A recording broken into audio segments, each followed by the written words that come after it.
伊薩還說不是被踢倒的啊，是腳下滑倒的，在指地上。西班牙頂尖拳王狂言要3天內一個人踢遍中國所有武館，結果他第一個對手就碰到了邱建良，直接被一招神龍擺尾踢出了腦震盪。眼前這個黑衣服小伙子就是來自西班牙的頂尖黑馬拳手伊薩查迪，他如今的職業戰績27場連勝，沒有一次敗過，並且其中有25次 KO 對手，可以說是一位實力非常強勁的黑馬選手，非常有望在我國奪冠。只是這小子來之前，居然目中無人地說要在3天之內踢遍中國所有武館。只不過他不賽前如此囂張，等來到賽場後才發現他的對手居然是邱建良。邱建良在之前的1、2集那是無人能敵，這次來到了次轻量級，着實是把這個伊薩給嚇了一大跳。而這一次，我們邱建良也正式聽聞了這個伊薩的狂言，當即表示我正好有些手癢，不知道被稱為西班牙黑馬選手的你究竟有着多少實力？我們擂台上見真章。好的，觀眾朋友們，比賽第1回合開始，誰都沒有想到，這一次我們邱建良居然把體重提到了次輕量級，當初在羽量級就可以說是無人能敵。這一次就算伊薩也是一個27連勝的選手，但這開局面對邱建良也依然不願意直接硬剛，足以看出我們邱建良的威慑力。全商非常高的一位選手，对，尤其是他在场上灵活的步伐，還有線路的轉變，讓很多的對手啊，真是非常的頭疼。再加上現在他總是喜歡去挑戰自己原本不在的這個級別啊，是，也是讓人看到了他的這個在這個多面發展的多面發展和這個對比賽當中的雄心啊，是。有一句話叫山高人為峰，可能現在站在世界第1的狀態上來說，邱建良最大對手是誰呢？就是自己了。對，我們看啊，這個剛才為大家介紹過，身高臂展有絕對優勢的這個查迪啊，攻擊的範圍和力量都很足。對手想要摔我們邱建良，但這種做法邱建良在羽量級見過許多了，當時出現樣的防水技術就是1頂1的，如今增加1個量級的體重，讓他在防摔的時候會打得更加穩。27勝双方互相掄拳。25次 KO， 对，这是刚才實際上查迪是想要去摔邱建良，對，但是，要摔邱建良可不容易啊，那可是。現場的觀眾又響起了熱情的為邱建良加油的聲音。哦，漂亮！對手啊，剛才這個高掃啊也是比較的賊，對，所以邱建良還是要小心。因為其實剛才跟大家介紹的是伊薩查迪 KO 率不是很高，是極高。對，27勝當中25次都是 KO。大家看伊薩查迪。好的，這裡大家可以仔細看，這個伊薩在揮拳的時候總是將自身的重心也給揮出去。雖然這樣揮拳力量會很強，但是很容易空拳之後摔倒在地。只能說這個對手經驗還是不怎麼豐富。漂亮！後手直接打，轉身後身。好的，前手把對手打退了，跳膝。哇，直接把對手。對，這個，因為這個伊薩查迪啊，看到對手進攻很猛，所以主動選擇去纏抱。對，邱建良直接把他一個帶摔出去。雙方可以說一個先犯規在先，然後另外一個以犯規來報復。這個屬於這個以牙還牙、以眼還眼的這樣一個狀態。好的，第1回合結束，讓我們看一下比賽回放。總的來說，這個伊薩第1回合打得還是非常兇猛，比較激進的。不過整體來看，沒有太多的章法，可能是第一次遇上邱建良，還不太清楚該怎麼應對。那邱建良這第1回合應對的就很好。說不上把玩對手，但也處在他的掌控之中。對於邱建良來說，這場比賽他依然也要頂着一個很大的壓力，因為他排名是世界第1。對，對手跟他打是很佔便宜的，輸了不吃虧，贏了那就是天大的好消息。對。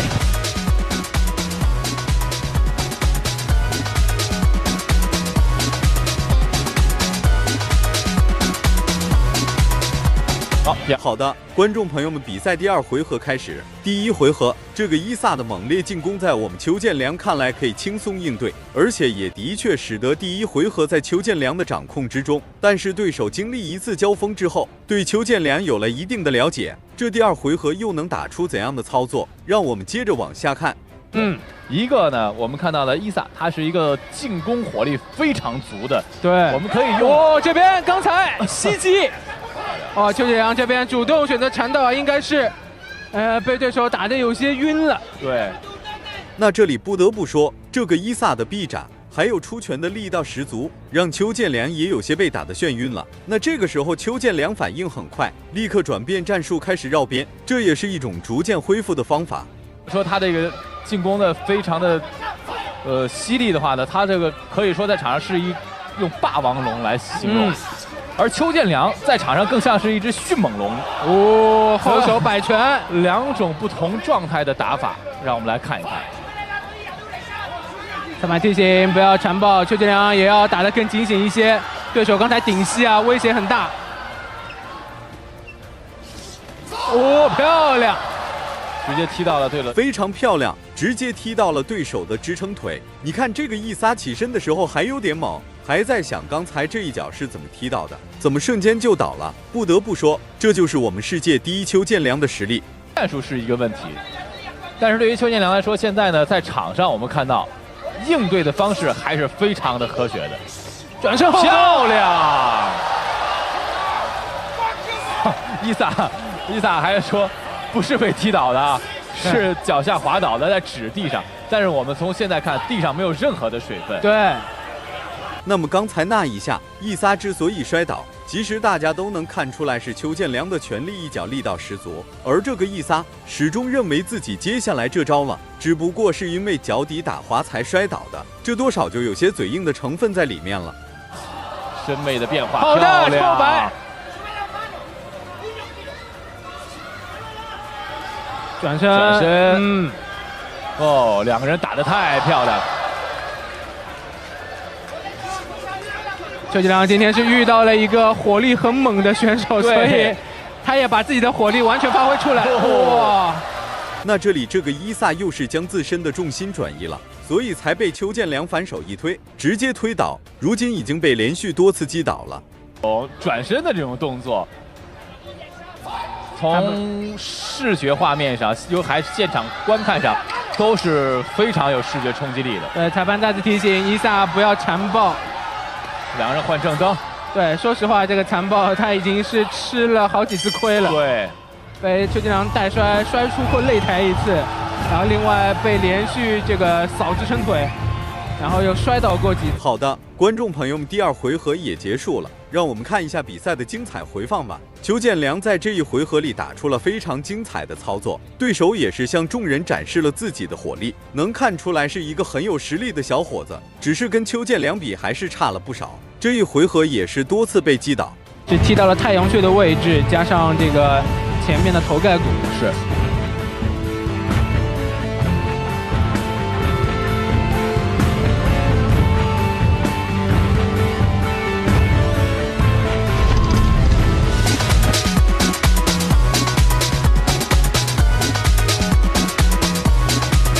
3回合。好的，親愛的觀眾朋友們，比賽來到了第3回合，前2個回合2個人打的就火藥味十足，所以這第3回合剛上場，2個人就準備開始正面硬剛。那放在以往來看，這種情況的確是比較少見的。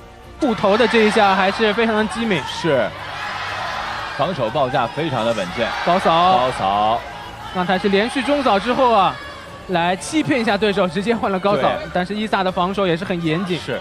我們看邱建良呢，在場上的在進攻的時候呢，有很多的這種動作，包括眼神去迷惑對方。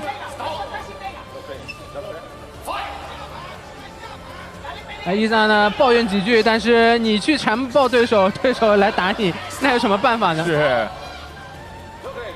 裁判又次提醒，第2次，對，不要纏抱。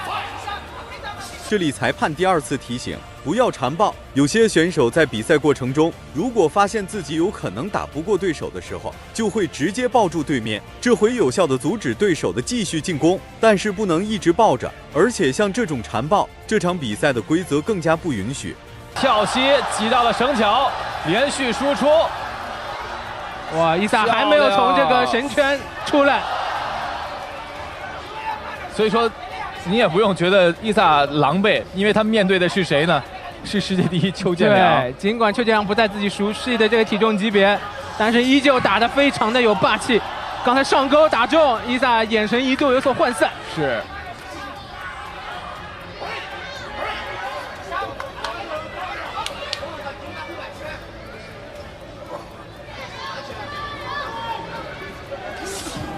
哦，右掃支撐腿，在倒地之前被。那這裡邱建良又是掃到了對手的支撐腿。該怎麼說，這個伊薩就是不長記性。這比賽打到現在，他已經被邱建良多次擊倒在地，就是不找自己的原因。哦，直接擊倒了，直接擊倒了，是一個前手的平勾。我們看腳下已經發軟了，站立，好勉強站起來，繼續。邱建良應該不會放過這個機會。把對手擠到了繩腳邊，好的，還在往裡猛攻，連續的前比賽要反擊，否則裁判會叫停比賽的。現場的觀眾朋友已經沸騰了。後手，哇，伊薩這個頑強的支撐能力啊！之前我們說他是4人賽之王，這場比賽果然看出了他這個非常頑強的這種對抗的精神。再來踢支撐腿。後手又一次被擊倒，裁判覺得這是被推倒的，所以沒有讀秒。是，但是伊薩你看起來就是因為他的這個前腿啊，被連續的這個擊打之後，顯得非常的難以支撐。好的，觀眾朋友們，比賽打到現在，我這第3回合也是結束了。那麼來看一下這場比賽的回放吧。看這邊，伊薩實際上進攻火力很猛，特別是第1回合的時候。邱建良在第2回合甚至有一度被對手襲擊、重擊，差一點這個倒地的情況。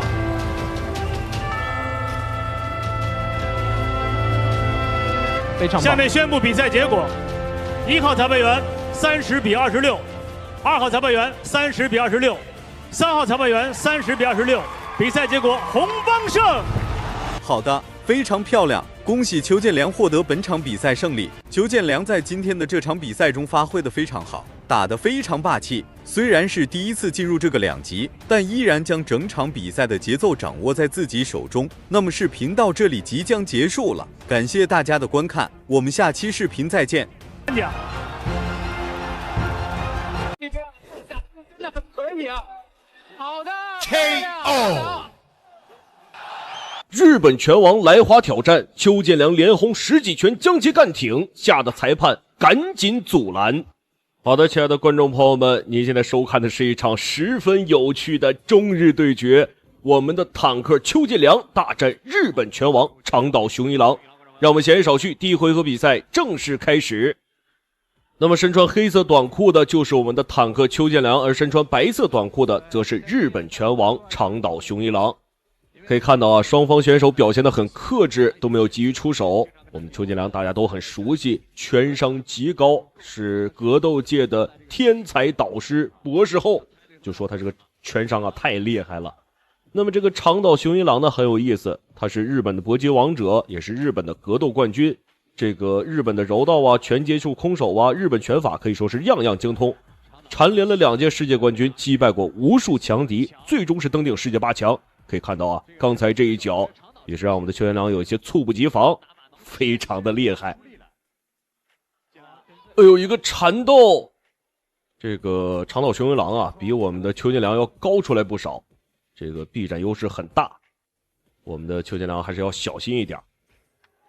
他最終是登頂了世界8強嘛，但是日本人酷愛 cosplay 啊，經常是在擂台上以這個搞怪出名，穿一些奇裝異服的。還是要小心啊，不能纏抱，而且是衝進去的時候腦袋不要先朝着對手。我覺得這個對於長島來說應該還好，因為我們現在的規則的執行其實沒有像 Crush 和 K1 就完全不允許纏抱的這樣。哇，剛才邱建良這個後手啊是打着了，哎，但是好像長島沒什麼反應啊。好的，神龍擺尾，我們的邱建良是面對強敵啊，會頻繁使用這一招絕招。那麼長島雄一郎這個反應力其實也是很快，他也是多次來過中國啊，那個挑戰過中國的很多知名選手。長島雄一郎自己也表示自己還是蠻喜歡中國的，他覺得中國這個選手啊比日本選手要抗打，而且比較厲害。啊，也不知道一个日本人为什么要夸我们中国啊，这个中日友谊吧，中日友谊。哇，旋风踢，这个挂到了这个对，这攻击范围还真是够远。哎，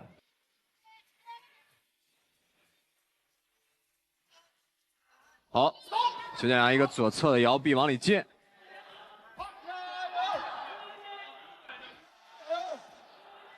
邱建良今天一上来就是把我想打的打出来。哎呦，邱建良这个力量啊，左摆打得非常的凶狠。从力量上来看的话，是要比长岛雄一郎要厉害的。又是摇臂进去，左侧、右侧、左侧。而这边长岛也是发现了对手这一个进攻的这个企图啊！你看，又是同样的动作，又躲开了。转身后摆。这个我们的建良啊，泰拳出身，也是很多的拳种都学过，尤其是泰拳，打得很凶很凶。长岛雄一郎可能是也是没碰见过这么攻击欲望强烈的中国选手。好的，亲爱的观众朋友们，第一回合比赛正式结束，让我们来看一下第一回合比赛双方给我们带来的精彩回放。可以看到啊，长岛雄一郎是比较喜欢打突进的，但是我们的邱建良呢，无論是進攻防守還是反制，做的都非常的好。這個給長島雄一郎的機會啊，可以說是沒有。那麼讓我們來看一下第二回合，長島雄一郎和邱建良能給我們帶來怎麼樣的精彩表現。第二回合，好的，第二回合，邱建良往裡進了，長島開始貼在身上，長島最擅長的這個技術。這個很難得啊，我們的建良一般很少會主動的打突。也是可能看出來了，這個長島在近身方面是弱勢。對，貼死然後進攻。鐵英華很擅長面對這樣的選手，只要你箍我的頸，我就連續打擊把你打開。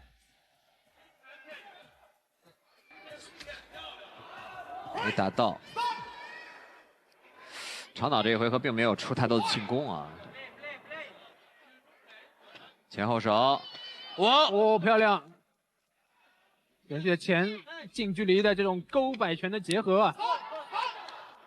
邱建良已經確定了自己的戰術，瘋狂貼身。這場比賽啊，這個長島雄一郎打這個後腦可能也是有一些多了，裁判一直在攔着。好的，低掃。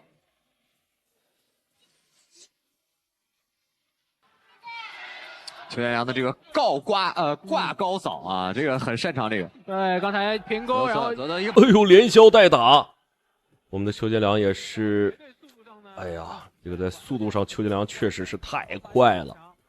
長島看這肌肉類型就不是爆發力的選手，對，是那種粘貼在身上跟你對攻的。我們看又開始了。對，那這邱建良這個功課做的也很多，我就硬頂着你，我用我的體重來頂你。好，點到了。哇，漂亮！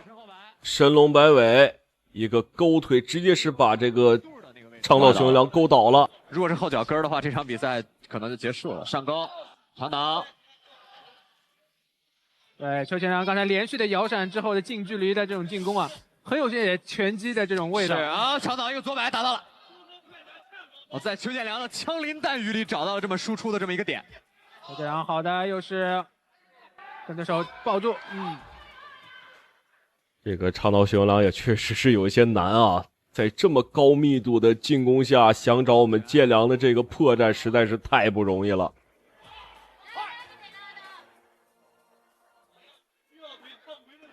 大波漂亮，左擺好的，前手平了。哇，長島恢復的很快啊。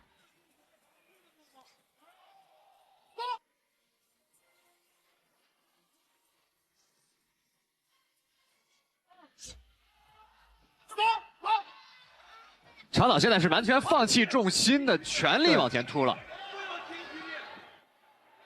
可以看到長島雄一郎已經是完全放開了，就是想直接往裡打我們的邱建良。但是邱建良這種防守做的太嚇人了，基本是不會給長島雄一郎太多機會。我們可以看一下回放，這個邱建良啊，這個防守和反制基本是把長島雄一郎進攻的路給防死了。啊，雖然說是比身體優勢來說比這個長島雄一郎差一點，但是攻擊密度擺在這裡，你想往裡打，不給你機會也是不可能的。讓我們來看一下第三回合雙方選手的精彩表現。一場對戰。對，邱建良打得很有戰術性，是，可以說在，哎呦，長島雄一郎還是要考慮一下自己這個進攻是否合適，畢竟這種反制的機會不能給我們邱建良太多呀。已經第3回合了，我們的建良也開始發狠了啊！前刺頂開了邱建良，後手打到了，剛才啊被對手打到一個前手啊，因為發力進程長島更長。對，這已經是第3回合了，長島雄一郎必須要用自己更多的進攻，有效的進攻。哇！哎呦，高嫂可惜被這個長島雄一郎頂了一下。這個長島雄一郎還是有自己的可取之處的啊。找時機也不是說找不到，只不過就是我們邱建良防守的太好了。展示的后蹬，後手前手打退了，後手拳漂亮，漂亮，往裡打。可以看到邱建良這一波攻勢如同疾風骤雨一般，這根本是不打算給長島雄一郎任何機會。漂亮，長島雄一郎被直接擊倒。我的天哪，這個不知道是鼻子還是嘴角啊，已經是被幹出鮮血了。好的，裁判示意無法繼續比賽，我們的邱建良獲得本場比賽的勝利。讓我們來看一下這個剛才的精彩瞬間啊！在讀秒之前，長島已經是做了挺長時間了，裁判才開始讀秒。沒錯。觀眾朋友們可以看一下我們建良這個打擊密度，真的不是說一般選手能夠做到的，能夠同時具備進攻和防守，天衣無縫。目前來看的話，全國只有我們的邱建良一個人，只有他一個。好的，讓我們來看一下裁判的最終判定結果。宣布比賽結果，比賽結果，紅方勝。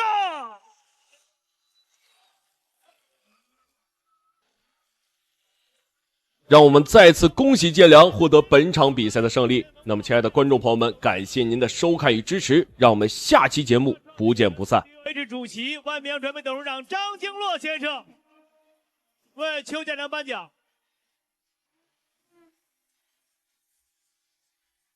日本變態男頭戴內褲點名挑戰邱建良，結果慘被打得狗血淋頭，跪地求饒。好的，親愛的觀眾朋友們，您現在收看的是一場十分精彩的中日對決。您現在看到的這名變態呢，就是來自日本的選手長島雄一郎，他今年37歲，是日本的格鬥冠軍，柔道、拳接觸、空手、日本拳法等是樣樣精通。但是這個人性格有些變態啊。我們都知道，有些日本人因為心理壓力呢，會出現變態的行為，但這個人是變態中的變態。您現在看到的這名就是我們的中國選手邱建良，他今年33歲，綽號坦克，是一名自由搏擊運動員，自由搏擊羽量級世界排名第1。他特別擅長傳統武術結合自由搏擊的打法，拳腿膝全面，拳商極高，經常使用的絕招是神龍擺尾，也喜歡用神龍擺尾直接 KO 對手。國內難逢敵手，放眼整個亞洲也是屈指可數的存在。那麼，親愛的觀眾朋友們，讓我們閒言少敘，第1回合比賽正式開始。我們可以看到，手戴白色拳套的就是我們的邱建良，而手戴黑色拳套的則是長島雄一郎。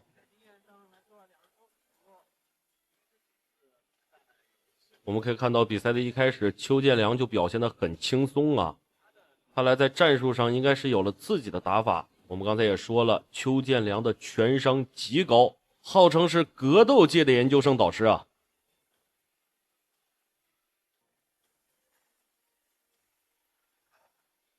這個長島雄一郎雖然說是變態一些啊，但是實力也是不容小覷。我們可以看到，面對這個邱建良的試探，他表現得很謹慎。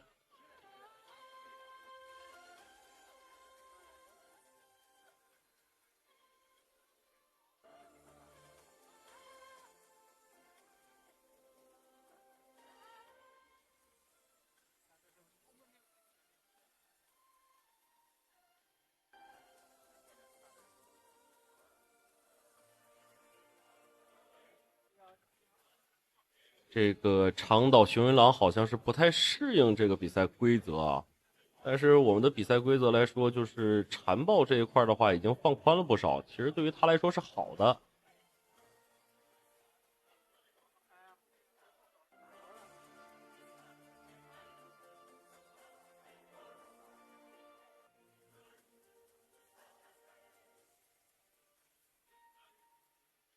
面对邱建良的攻擊，這幾下躲的是非常的好啊！這個長島雄一郎試圖對我們的邱建良造成心理壓力，但是實話實說，這個對於我們拳商極高的邱建良來說意義不大。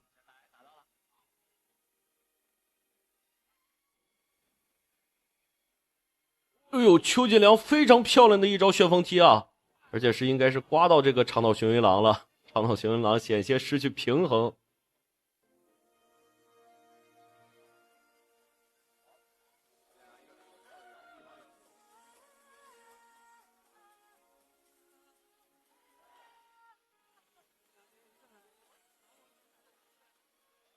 漂亮一记很迅猛的左摆，我们的邱建良出拳依舊是那麼迅速啊！看上去这個長島雄一郎的抗擊打能力還是很不錯的。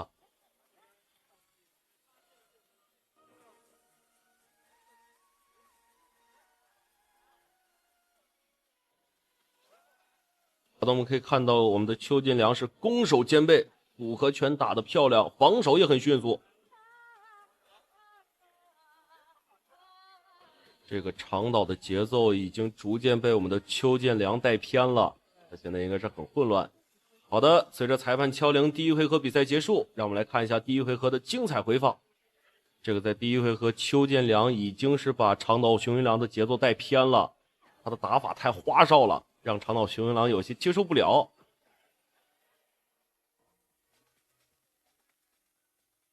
可以看到我們漂亮的舉牌小姐姐。好的，親愛的觀眾朋友們，第二回合比賽正式開始。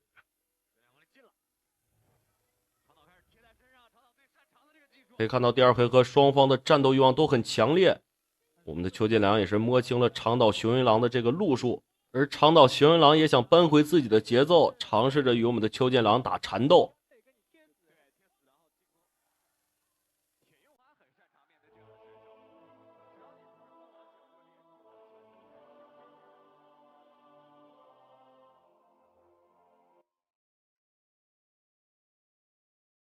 我們可以看到長島雄一郎從進攻轉為防守，他現在的狀態也不是很好。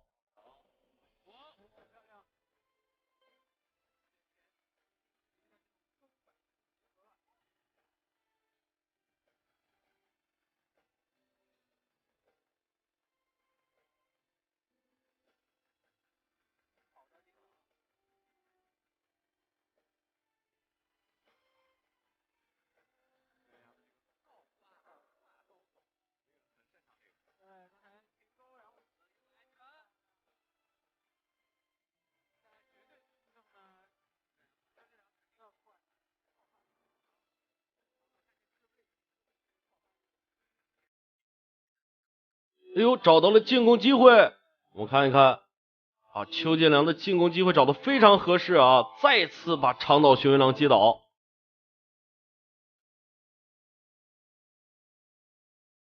哦，非常漂亮的轉身後擺，點到了，但是看上去對長島雄一郎的傷害沒有很大啊。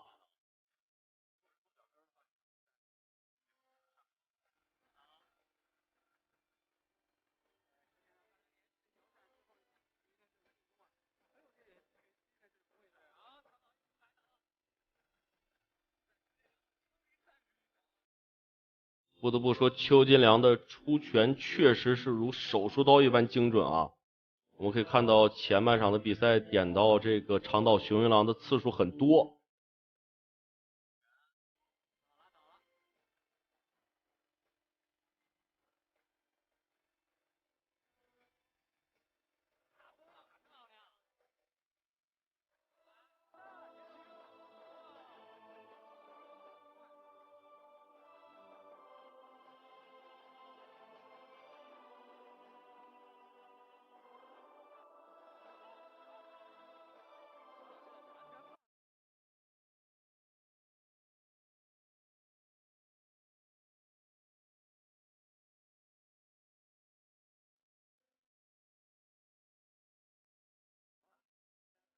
好的，裁判敲铃，第二回合比赛正式结束。我们来看一下第二回合比赛的精彩回放。邱建良在第二回合比赛表现的还是非常的稳健，而且他已经摸清了长岛雄一郎的路数。但是长岛雄一郎在第二回合末也确實改變了自己的戰術，看來這個長島雄一郎也確實是一個難纏的對手。好的，讓我們回到比賽，第三回合精彩繼續。哎呦，雙方在一開始的進攻慾望都很強烈啊！看來長島雄一郎也知道不能再拖了，如果再拖下去的話，輸的人一定會是自己。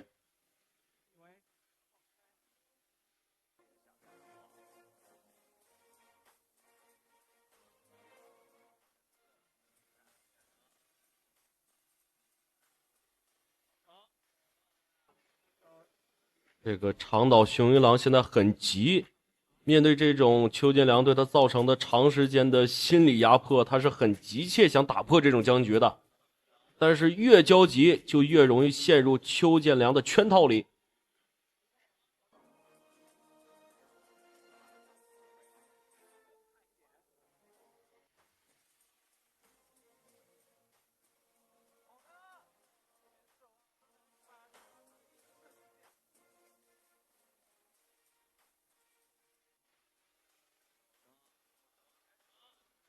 非常漂亮的組合拳，我們的邱建良已經找準了時機，想要 KO 長島雄一郎。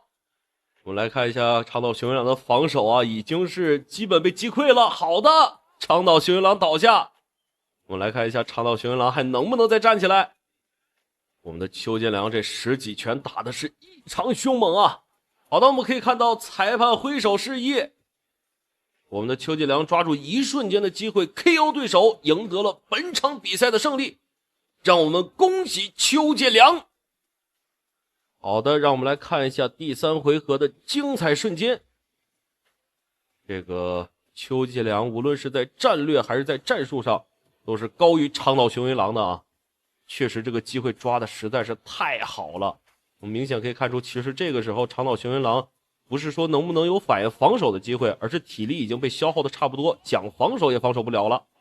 好的，讓我們來看一下裁判的判定結果，獲勝的就是我們的邱建良，讓我們再次恭喜邱建良。好的，親愛的觀眾朋友們，感謝您的收看與支持，讓我們下期節目不見不散。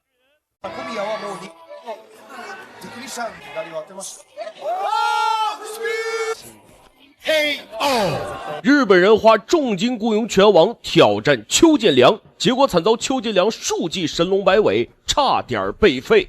好的，親愛的觀眾朋友們，您現在收看的是一場十分激烈的中日對局，我們的中國拳王邱建良大戰日本拳王小宮遊紀博。好的，可以看到雙方選手已經入場，那麼我們閒言少敘，第一回合比賽馬上開始。好的，我們可以看到身穿綠色短褲的就是日本拳王小宮遊紀博，而身穿黑色短褲的就是我們的中國拳王邱建良。那麼雙方也是進入了一個試探階段，這場比賽也十分的有意思。這個小宮遊紀博呢，跟我們的邱建良本身是不會打這場比賽的。哎呦，可以看到我們邱建良上來這一腳啊，高掃差點給小宮遊紀博打懵。我們的邱建良果然是啊，不論什麼時候抓到機會就是一個狠攻。這個小宮遊紀博呀，是日本花了3000萬日元，據說請他過來跟邱建良比賽的。這日本人覺得邱建良太厲害了，就必須得請一個差不多的拳王。不過我覺得他們對於這個差不多這個詞兒可能有一些誤解。可以看到小宮遊紀博這個下盤很虛，哎呦，這個進攻速度也很慢吶。好的，可以看到我們的建良這個狀態很輕鬆啊。看來對於這個小宮遊紀博也是沒有放在心裡。哎呦，進入一個纏鬥，不過很快被裁判分開了。這個我們在戰略上啊藐視對手，在這個戰術上要重視對手，這也是我們邱建良一直秉承的一個信念。バックスピンもできるし、蹴りも綺麗にできるし、で距離の取り方もうまいので、さっき中村さんが言ったように。那麼這位小宮遊紀博啊，也是一個比較穩的選手啊，慢熱型選手，打起來也是一步一步的。据說我们的邱建良在得知这个日本花3000万请他过来跟自己打比赛之後，也是在網上這個吐槽這個事兒，說這個日本官方算是白花這個錢了。哈哈。いや佐伯さんこれ、面白くまた強いっていうの伝わりますね。そうですね。蹴りがやっぱり豪快で怖いですね。はい。ただ小宮選手はすごい。這個小宮游紀博也是發現自己跟邱建良如果保持一個太遠的距離的話，自己很吃虧啊，也是盡可能的跟我們的邱建良壓縮這個對拼距離。本当に彼の真骨頂でしたよね。そうですね。哎呦，很迅猛的一套組合拳。但是我們的建良防守很不錯啊，也是不是很擔心這個事情啊。ただフィジカル強いんでガードがねなかなか突破口開けないと思うんで足崩してボディかなと思います。はい。小比巻さん、小宮はその一発でというタイプでは確かにありませんよね。このローイですね。コツコツ当ててっていいですよ。まあでもここまではそんなにこう邱建良のこうパワーとか攻撃力を受けずにうまく、距離取りながら戦えてるんじゃないですかね。哎呦，又是一記神龍擺尾，直接是將這個小宮游紀博擊倒。可以看到我們邱建良有一點兒受不了這種慢節奏了，想直接 KO 這個小宮游紀博。不過這個小宮游紀博啊，抗擊打能力還不錯。可能後期還是要注意一下，他這個頭部可能是他的弱勢。那麼親愛的觀眾朋友們，第一回合比賽正式結束。讓我們來看一下第二回合雙方選手的精彩表現。可以看到第二回合我們的邱建良依舊保持了一個很高的戰鬥慾望。哎呦，這個小宮游紀博還是要注意一下自己這個下盤啊，頭部下盤這上下兩個地方都不穩吶。これも低い駒のように回る。さらに左フック、これは頭へ。ちょっとこれてるんで。佐伯さんちょっとこれ刀振り回してるかのようですね。本当にさっきのダウンを見ても本当に衝撃だったので、気をつけたいですよねあれ。小宮も慎重に近づいてまいります。哎呦，朋友們，這已經是不知道第幾回神龍擺尾了。我們邱建良可以看到啊，變招很快，踢一擊不中，馬上改成了高掛。這個從氣勢上來講，已經完全壓制住了這個小宮游紀博。可以看到小宮游紀博也是有一些懵啊。多分ダメージあると思いますよ今の。昔ハッサン・カスリオイっていうトルコの選手ですね。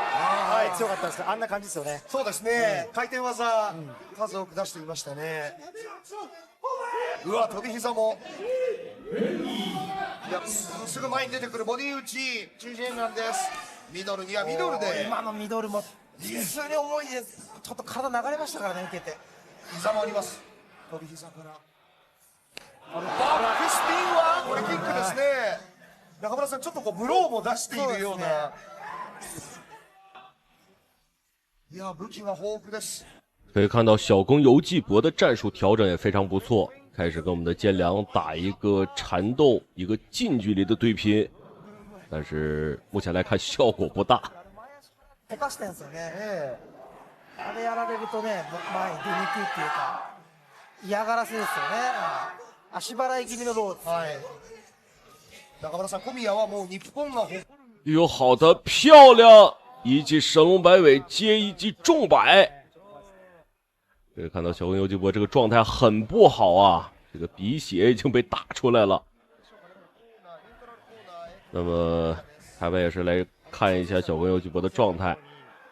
不得不說啊，小宮游紀博抗擊打能力很不錯，這個體能池也很深啊，也確實不愧日本拳王這稱號。出さなそうなスタイルなのに出してうまいっていうのが怖いっていうところですよね。またさらにこれ相手によっていろいろスタイル変えられるそうですね。で一発一発も重いですからね。はい、このローを探ってるじゃないですか。これ対角線でねまた後ろ回し蹴り蹴ろうとしてるんですよね。うわもう狙ってるんですねここで。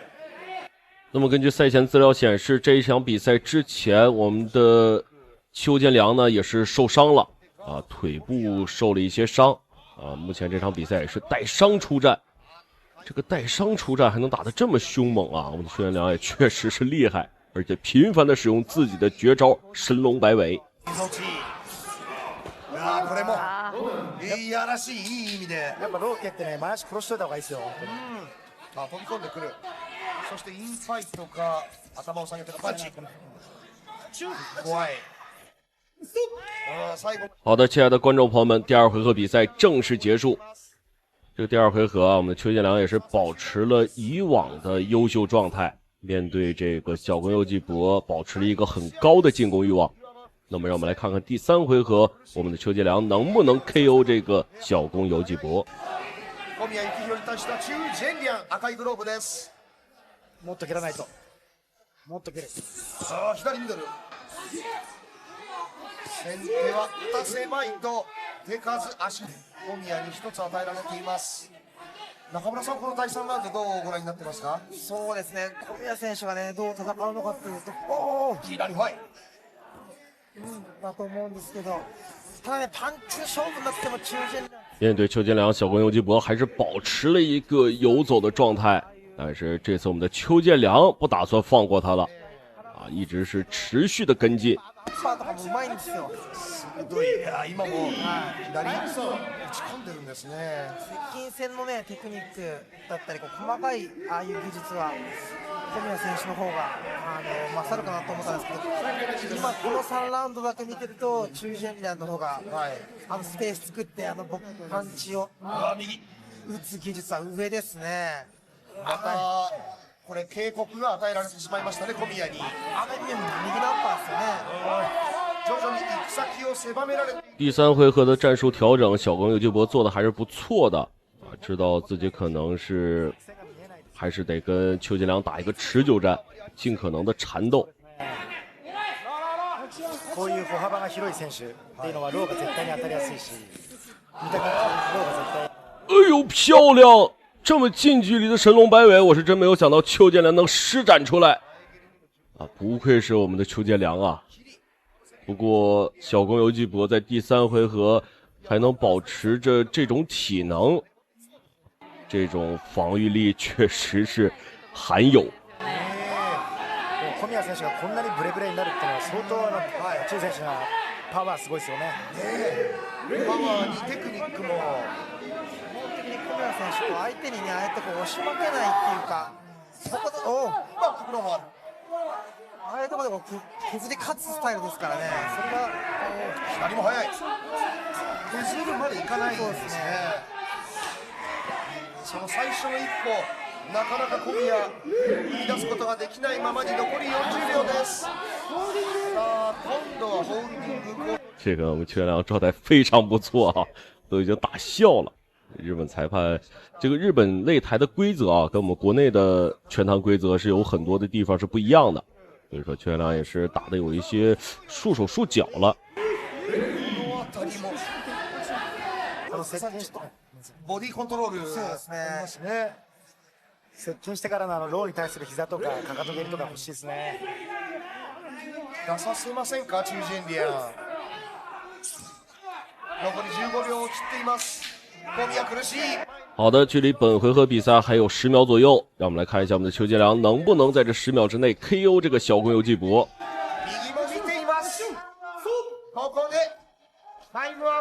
哎呦，真是可惜了啊！我們邱建良還是沒能擊倒這個小宮佑紀博。我們來看一下裁判的最終判定結果。那麼這場比賽確實是非常的精彩啊，可以說是拳拳到肉。我們的邱建良保持着以往的高水準狀態進行了這場比賽，那麼相信各位觀眾看的也是熱血沸騰啊！好的，讓我們恭喜我們的邱建良獲得本場比賽的勝利。那麼親愛的觀眾朋友們，感謝您的收看與支持，讓我們下期節目不見不散。小宮幸宏にほとんど何もさせず判定勝ち完勝です。